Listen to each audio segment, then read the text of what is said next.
ओम सम शनिश्चराय नमः। बोलिए शनि देव महाराज की जय। आइए आज के वीडियो में हम शनिवार व्रत कथा का श्रवण करेंगे। शनिवार के दिन शनि देव की पूजा अर्चना की जाती है और उनके निमित्त व्रत रखा जाता है। पीपल के वृक्ष के नीचे सरसों के तेल का दीपक जलाया जाता है और उस सरसों के तेल में थोड़ा सा काला तिल भी डालना अनिवार्य माना जाता है।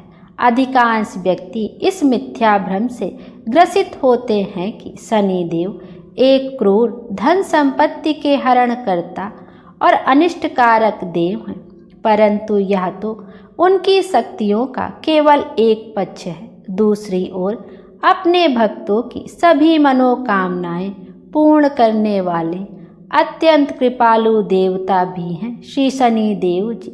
राजा को रंक और रंक को राजा, कोढ़ी को कमनीय काया का स्वामी और दुराचारी को श्री संपन्न धर्मात्मा बनाना श्री शनि देव के लिए सहज ही संभव है। बोलिए शनि देव महाराज की जय। आइए अब शनि देव का ध्यान करते हुए हम शनिवार की व्रत कथा का श्रवण करते हैं। ओम सम शनिश्चराय नमः। शनिवार व्रत कथा। एक समय सूर्य, चंद्रमा, मंगल, बुध, बृहस्पति, शुक्र, शनि, राहु और केतु इन 9 ग्रहों में विवाद हो गया कि हम में सबसे बड़ा कौन है। जब आपस में कोई निश्चय ना हो सका तो सब देवराज इंद्र के पास गए और कहने लगे कि आप सब देवताओं के राजा हैं, इसलिए आप हमारा न्याय करके बताएं कि हम 9 ग्रहों में सबसे बड़ा कौन है। राजा इंद्र इनका प्रश्न सुनकर घबरा गए और कहने लगे कि मुझ में सामर्थ्य नहीं है जो किसी को बड़ा या छोटा बतला सकूं। मैं अपने मुख से कुछ नहीं कह सकता। हाँ, एक उपाय हो सकता है। इस समय पृथ्वी पर राजा विक्रमादित्य बहुत बड़े न्याय करता है, अतः आप सब जाकर उनसे फैसला करा लें। यह सुनकर सभी ग्रह देवता चलकर भूलोक में जाकर राजा विक्रमादित्य की सभा में आकर उपस्थित हुए और अपना प्रश्न राजा के सामने रखा। राजा उनकी बात सुनकर बड़ी चिंता में पड़ गए कि मैं अपने मुख से किसको बड़ा और किसको छोटा बताऊंगा। जिसको छोटा बतलाऊंगा वही क्रोध करेगा। परंतु उनका झगड़ा निपटाने के लिए राजा ने एक उपाय सोचा और उसने सोना, चांदी, कांसा, पीतल, सीसा, रांगा, जस्ता, अभ्रक और लोहा धातुओं के 9 आसन बनवाए। सब आसनों को क्रम से जैसे सोना सबसे पहले और लोहा सबसे पीछे बिछाया। इसके पश्चात राजा ने सब ग्रहों से कहा कि आप सब अपने अपने आसनों पर बैठ जाएं। जिसका आसन सबसे आगे वह सबसे बड़ा और जिसका आसन सबसे पीछे वह सबसे खुद को छोटा जाने, क्योंकि लोहा सबसे पीछे था और वह शनि देव का आसन था। इसलिए शनि देव ने समझ लिया कि राजा ने मुझे सबसे छोटा बना दिया है। इस पर शनि देव को क्रोध आया और उन्होंने कहा कि राजा, तू मेरे पराक्रम को नहीं जानता। सूर्य एक राशि पर 1 महीना, चंद्रमा 2.25 दिन, मंगल 1.5 महीना, बृहस्पति 13 महीने, बुध और शुक्र 1 महीने, राहु और केतु दोनों उल्टे चलते हुए केवल 18 महीने रहते हैं। परंतु मैं एक राशि पर 2.5 और 7.5 साल तक रहता हूँ। बड़े बड़े देवताओं को भी मैंने भीषण दुख दिया है। राम जी को 7.5 आई तो उन्हें वनवास हो गया और रावण को 7.5 आई तो राम और लक्ष्मण ने सेना लेकर लंका पर चढ़ाई कर दी। रावण के कुल का सर्वनाश कर दिया। हे राजा, अब तुम सावधान रहना। राजा कहने लगा, जो भाग्य में होगा देखा जाएगा। उसके बाद अन्य ग्रह तो प्रसन्नता के साथ चले गए, परंतु शनि देव बड़े क्रोध के साथ वहां से सिधारे। कुछ काल व्यतीत होने पर जब राजा को 7.5 की दशा आई तो शनि देव घोड़ों का सौदागर बनकर अनेक सुंदर घोड़ों सहित राजा की राजधानी में आए। जब राजा ने सौदागर के आने की खबर सुनी तो अपने अश्वपाल को अच्छे अच्छे घोड़े खरीदने की आज्ञा दी। अश्वपाल ऐसे अच्छे नस्ल के घोड़े देखकर और उनका मूल्य सुनकर चकित हो गया और तुरंत ही जाकर राजा को खबर दी। राजा उन घोड़ों को देखकर एक अच्छा सा घोड़ा चुनकर उस पर सवारी करने के लिए चढ़ा। राजा के पीठ पर चढ़ते ही घोड़ा जोर से भागा। घोड़ा बहुत दूर एक बड़े जंगल में जाकर राजा को छोड़कर अंतर्ध्यान हो गया। इसके बाद राजा अकेला जंगल में भटकता रहा। बहुत देर के पश्चात राजा ने भूख और प्यास से दुखी होकर भटकते भटकते एक ग्वाले को देखा। ग्वाले ने राजा को प्यास से व्याकुल देखकर पानी पिलाया। राजा की उंगली में एक अंगूठी थी, वह उसने निकालकर प्रसन्नता के साथ ग्वाले को दे दी और शहर की ओर चल दिया। राजा शहर में पहुंचकर एक सेठ की दुकान पर जाकर बैठ गया और अपने आप को उज्जैन का रहने वाला तथा अपना नाम बीका बतलाया। सेठ ने उसको कुलीन मनुष्य समझकर जल आदि पिलाया। भाग्यवश उस दिन सेठ की दुकान पर बिक्री बहुत अधिक हुई। तब सेठ उसको भाग्यवान पुरुष समझकर भोजन कराने के लिए अपने साथ ले गया। भोजन करते समय राजा ने एक आश्चर्य की बात देखी कि खूंटी पर हार लटक रहा है और वह खूंटी उस हार को निगल रही है। सेठ को कमरे में हार न मिला तो सबने यही निश्चय किया कि सिवाय बीका के और कोई इस कमरे में नहीं आया, अतः अवश्य ही उसी ने हार चोरी किया है। 5-7 आदमी इकट्ठे होकर उसको फौजदार के पास ले गए। फौजदार ने उसको राजा के सामने उपस्थित कर दिया और कहा कि यह आदमी तो भला प्रतीत होता है, चोर नहीं मालूम होता, परंतु सेठ जी का कहना है कि इसके सिवाय और कोई घर में आया ही नहीं, अवश्य ही इसी ने चोरी की है। राजा ने आज्ञा दी कि इसके हाथ पैर काटकर चौरंगिया किया जाए। राजा की आज्ञा का तुरंत पालन किया गया और बीका के हाथ पैर काट दिए गए। कुछ काल व्यतीत होने पर एक तेली उसको अपने घर ले गया। बीका कोल्हू पर बैठा हुआ अपनी जुबान से बैल हाँकता रहा। कुछ वर्षों में शनि की दशा समाप्त हो गई। एक रात को वह वर्षा ऋतु के समय मल्हार राग गाने लगा। उसका गाना सुनकर उस शहर के राजा की कन्या उस राग पर मोहित हो गई और दासी को खबर लाने के लिए भेजा कि शहर में कौन गा रहा है। दासी सारे शहर में फिरती फिरती क्या देखती है कि एक तेली के घर में चौरंगिया राग गा रहा है। दासी ने महल में आकर राजकुमारी को सब वृतांत सुना दिया। बस उसी क्षण राजकुमारी ने यह प्रण कर लिया कि चाहे कुछ भी हो, मुझे इस चौरंगिया के साथ विवाह करना है। माता ने कहा, पगली, यह क्या बात कह रही है? तुझको किसी देश के बड़े राजा के साथ ब्याह जाएगा। कन्या कहने लगी कि माताजी, मैं अपना प्रण कभी नहीं तोड़ूंगी। माता ने चिंतित होकर यह बात राजा को बताई।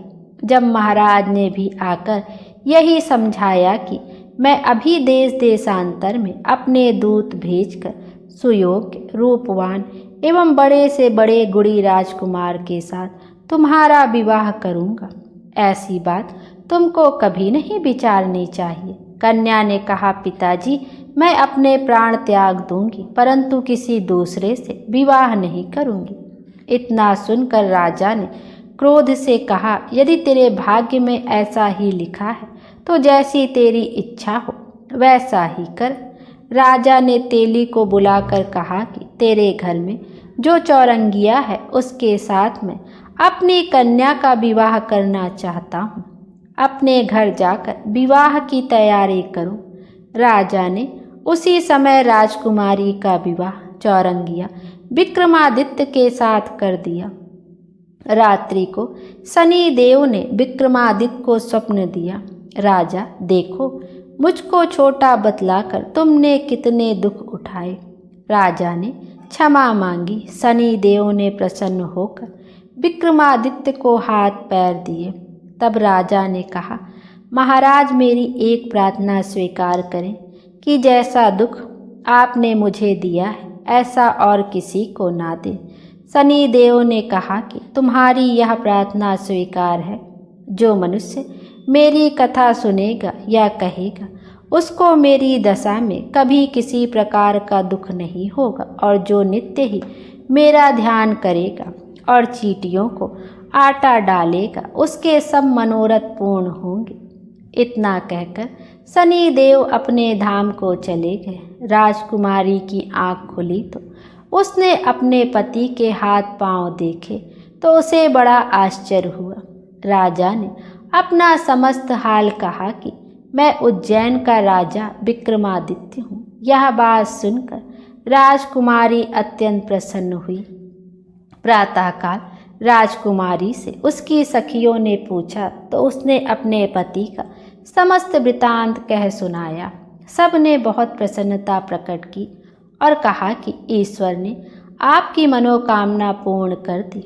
जब उस सेठ ने यह सुना तो वह सेठ विक्रमादित्य के पास आया और उनके पैरों में गिरकर क्षमा मांगने लगा कि आप पर मैंने चोरी का दोष लगाया, अतः आप मुझको जो चाहें दंड दें। राजा ने कहा, मुझ पर शनि देव का प्रकोप था, इसी कारण यह सब दुख मुझको प्राप्त हुआ।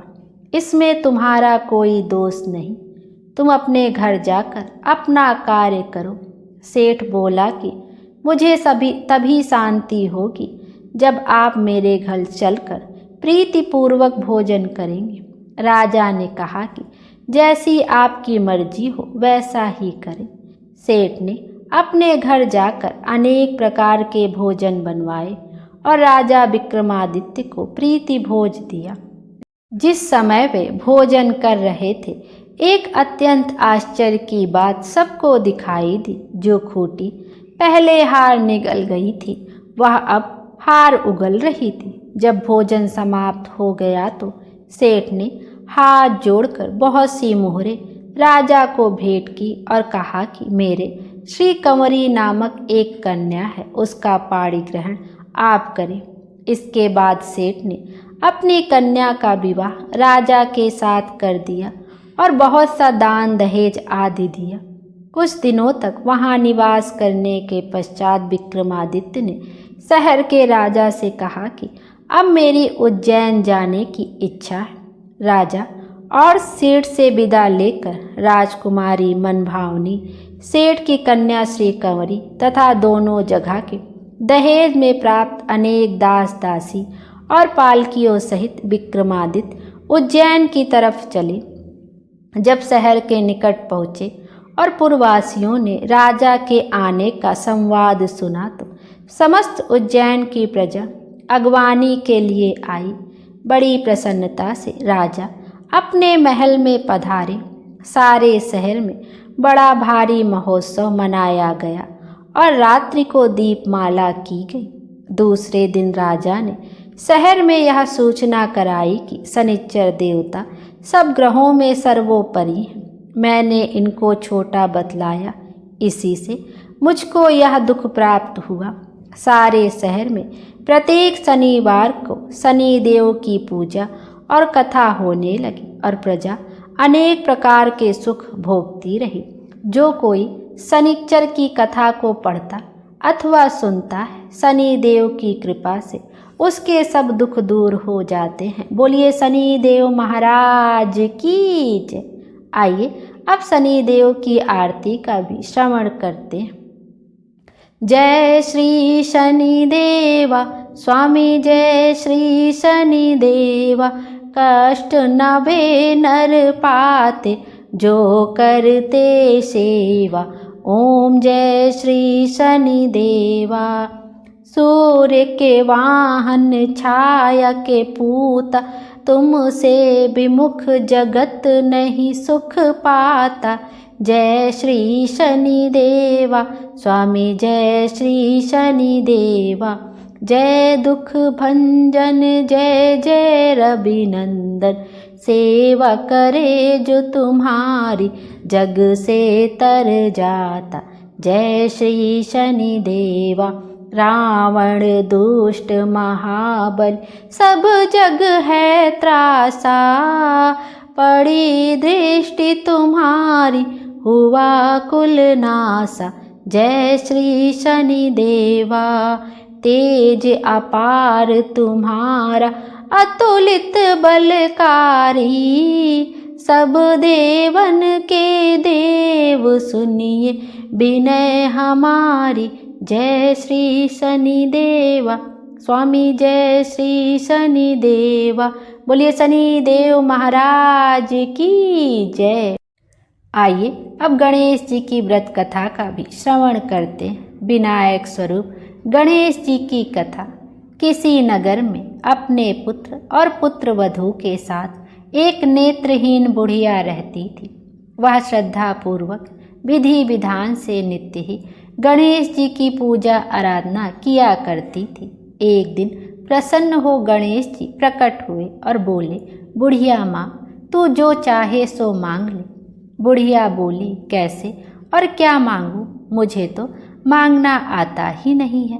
तब गणेश जी बोले, अपने बेटे बहू से पूछ कर मांग लेना, मैं कल फिर आऊँगा। बुढ़िया ने बेटे से पूछा तो बेटा बोला कि धन मांग लो। बहू बोली कि पोता मांग लो। तब बुढ़िया ने सोचा कि ये दोनों तो अपने अपने मतलब की बात कह रहे हैं। अतः बुढ़िया ने पड़ोसिनों से पूछा। पड़ोसिनों ने कहा, बुढ़िया तू थोड़े ही दिन जिएगी, क्यों तू धन मांगे और क्यों पोता मांगे? तू तो आंखें मांग ले, जिससे तेरा बाकी जीवन आराम से कट जाए। लेकिन बुढ़िया ने पड़ोसिनों की बात नहीं मानी। उसने सोचा कि जिसमें बहू बेटा राजी हो वह मांग लूँ और अपने मतलब की चीज़ भी मांग लूँ। अगले दिन गणेश जी आए और बोले, बुढ़िया माँ, जो चाहे सो मांग ले। बुढ़िया बोली, यदि आप प्रसन्न हैं तो मुझे 9 करोड़ की माया दे, निरोगी काया दे, आँखों की रोशनी दे, पोता दे, सब परिवार को सुख दे और अंत में मोक्ष दे। गणेश जी बोले, बुढ़िया माँ, तूने तो हमें ठग लिया, किंतु तेरा वर तुझे मिलेगा, तथा अस्तु। इतना कहकर गणेश जी अंतर ध्यान हो गए। बुढ़िया को वर के अनुसार सब कुछ मिल गया। हे सिद्धि विनायक गणेश जी, जैसा आपने उस बुढ़िया को सब कुछ दिया, वैसा ही हमें भी देने की कृपा करना। बोलो गणपति महाराज की जय, गणपति देव की जय। आइए अब गणेश जी की एक अन्य कथा का भी श्रवण करते हैं। एक बार गणेश जी एक छोटे बालक के रूप में चिमटी में चावल और चमचे में दूध लेकर निकले। वह हर किसी से कह रहे थे कि कोई मेरी खीर बना दो, कोई मेरी खीर बना दो। एक बुढ़िया माई बैठी हुई थी। उसने कहा, ला मैं बना दूँ तेरी खीर। वह छोटा सा बर्तन चढ़ाने लगी। तब गणेश जी ने कहा, दादी माँ, छोटी सी भगोनी मत चढ़ाओ, तुम्हारे घर में जो सबसे बड़ा बर्तन हो वही चढ़ा दो। बुढ़िया ने वही चढ़ा दिया। वह देखती रह गई कि जो थोड़े से चावल उस बड़े बर्तन में डाली थी वह तो पूरा भर गया है। गणेश जी ने कहा, दादी माँ, मैं नहा कर आता हूँ। खीर तैयार हो गई तो बुढ़िया के पोते पोती खीर खाने के लिए रोने लगे। तब बुढ़िया ने कहा, गणेश जी तेरे भोग लगे कहकर चूल्हे में से थोड़ी सी खीर निकाली और कटोरी भर कर बच्चों को दे दी। बुढ़िया की पड़ोसन ऊपर से देख रही थी तो बुढ़िया ने सोचा यह चुगली कर देगी, तो एक कटोरा भरकर उसे भी पकड़ा दिया। बेटे की बहू ने चुपके से एक कटोरा खीर खाई और एक कटोरा चक्की के नीचे छुपा दिया। अभी भी गणेश जी आए नहीं थे। बुढ़िया को भी भूख लग रही थी। वह भी एक कटोरा खीर भरकर किवाड़ के पीछे बैठकर एक बार फिर कहा कि गणेश जी आपको भोग लगे कहकर खाना शुरू कर दिया। तभी गणेश जी आ गए। बुढ़िया ने कहा, आ जा रे गणेशवा, खीर खा ले, मैं तो तेरी ही राह देख रही थी। गणेश जी ने कहा, दादी माँ मैंने तो खीर पहले ही खा ली। बुढ़िया ने कहा, कब खाई? गणेश जी ने कहा, जब तेरे पोते पोते ने खाई तब खाई थी, जब तेरी पड़ोसन ने खाई तब खाई थी, और जब तेरी बहू ने खाई तब खाई थी, और अब तू खाने खाई तो मेरा पेट पूरा ही भर गया। बुढ़िया माई ने कहा, और सारी बात तो सच है, पर बहू बिचारी का तो नाम मत लो, वह तो सुबह से काम में लगी है, उसने फिर कब खाई? गणेश जी ने कहा, चाची के नीचे देख, जूठा कटोरा पड़ा है, और तूने तो मेरे भोग तो लगाया, वह तो वैसे ही खा गई। बुढ़िया ने कहा, बेटा घर की बात है, घर में ही रहने दो, अब बताओ बची हुई खीर का क्या करूं? गणेश जी ने कहा, पूरी नगरी को जिमा दो। बुढ़िया ने पूरी नगरी जिमा दी, फिर भी बर्तन पूरा ही भरा था। राजा को पता लगा तो बुढ़िया को बुलवाया और कहा, क्यों रे बुढ़िया, ऐसा बर्तन तेरे घर पर शोभे, अच्छा लगे या हमारे घर पर शोभे? बुढ़िया ने कहा, राजा जी आप ले लो। राजा जी ने खीर का बर्तन महल में मंगा लिया। लाते ही खीर में कीड़े मकोड़े बिच्छू कंछले हो गए और दुर्गंध आने लगी।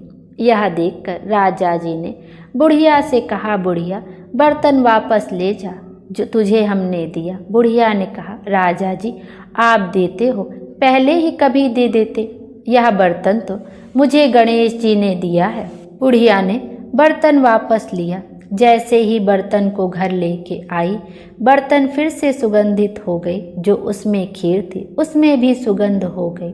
घर आकर बुढ़िया ने गणेश जी से कहा, बची हुई खीर का क्या करें?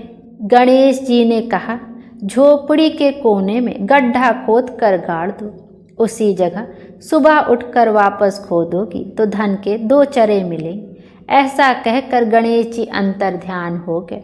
जाते समय झोपड़ी को लात मारते हुए गए तो झोपड़ी के स्थान पर महल हो गया। सुबह बहू ने फावड़ा लेकर पूरे घर को खोद दिया तो कुछ भी नहीं मिला।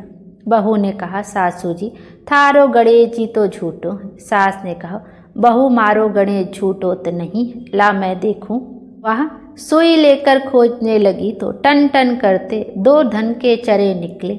बहू ने कहा, सासू जी गणेश जी तो साचो ही हैं। सास ने कहा, गणेश जी तो भावनाओं के भूखे हैं। या गणेश जी जैसा आपने बुढ़िया को दिया वैसा सबको देना। विनायक जी की कहानी कहने वाले, हुंकारा भरने वाले और सबको सुनने वाले सबको देना। बोलिए गणेश जी महाराज की जय। गणेश जी महाराज हम सब की मनोकामना पूर्ण करें और हमारे जीवन को खुशियों से भर दें। Thank you.